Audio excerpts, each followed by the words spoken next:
Hey everybody, thanks for tuning in. I wanted to do a quick video about my why and how I got started with ONEHOPE.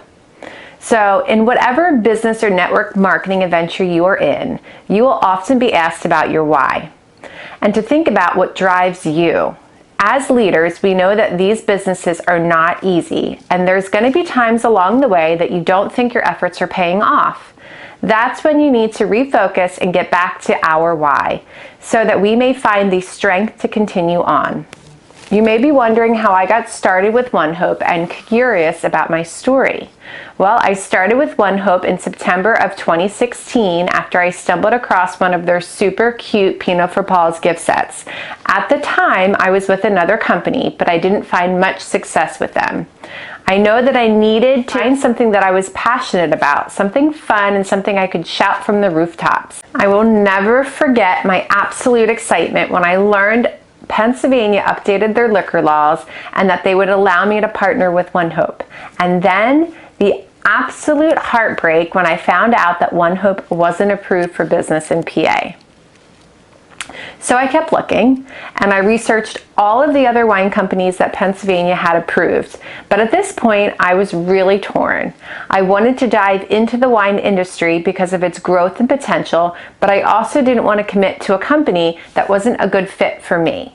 So I just kept coming back to that ONEHOPE mission, and I was hooked on their focus on charity. So the rest is history, right? I eventually joined when PA officially launched. I held a few tastings, I made a bunch of sales, I had plenty of friends that wanted to partner, and I shot right to the top, right?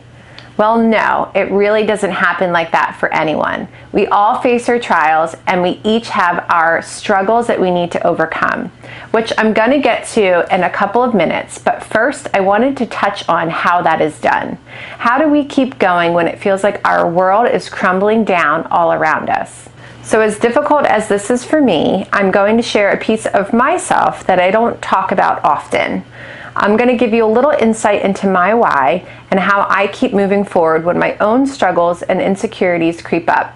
And it's my hope that my why may inspire you to keep pushing on and motivate you to dig just a little bit deeper, to step outside your comfort zone and to finish what you set out to do.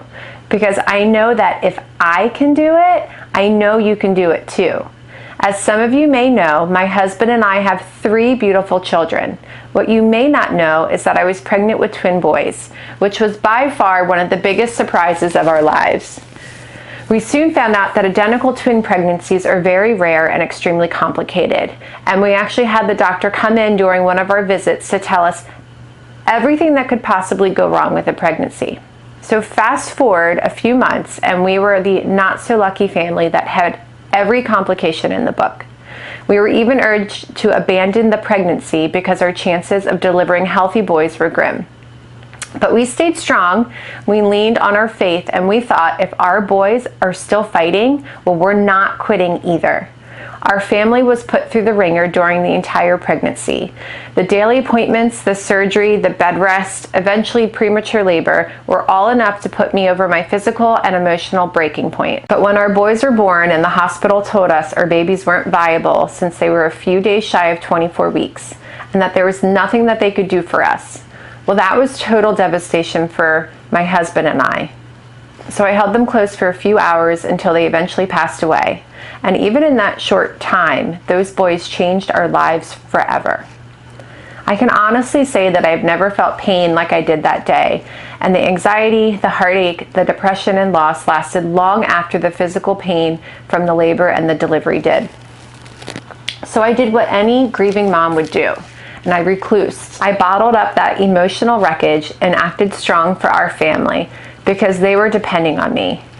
I developed social anxiety and panic attacks. I refused to go out with my friends. I couldn't talk to anyone other than my husband about the loss because I didn't want to burden anyone with my grief. I didn't feel like they would understand what we were going through.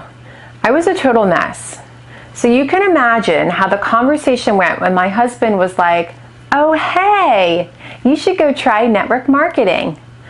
But seriously, I wouldn't have made it out of that spiral without my husband. He is my rock, and he saved me from myself. So, how did I get from there to here? Well, I found my why. And as selfish as this may sound, I found that I was my reason why. I owed it to myself to regain my sense of being, my confidence, and my heart. I made it my goal and personal mission to lift myself up, to prove it to myself that I am strong, that I am confident, that I can lead, that I can run a business, and that I can be successful. I knew that I needed to better myself in order to inspire others to want to grow and tackle their uncomfortable situations and to push through their comfort zones.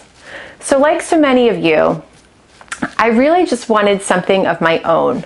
And above all, I wanted to make a difference. I have been home with my kids now for 11 years. And honestly, you could start going a little stir crazy. I craved that feeling of importance, knowing that the impact extended far beyond wiping little heinies and being on snack duty in between cartoons and play dates. So I will tell you that the thought of getting out and having a little bit of me time and running wine tastings sounded like something I could really get used to. Through all of this, I realized that I have been blessed with 3 beautiful children that look up to me. They will learn how to be strong and brave and kind by my example, and they will know that they can achieve anything in this world that they set their minds to, regardless of the hurdles and heartbreaks that they face along the way. I've also realized just how strong and powerful we as men and women can be when we set our minds to it. So, I challenge you to spend some time and think about your why. Really think about why you do what you do and how is your business going to help you get there. If you already have your why but not sure what you can do to achieve your goals and dreams, please reach out. I would love to connect to see if our wine opportunity could serve as your vehicle to begin living the best life that you deserve so that I can share this blessing of hope with you all. Cheers, everybody.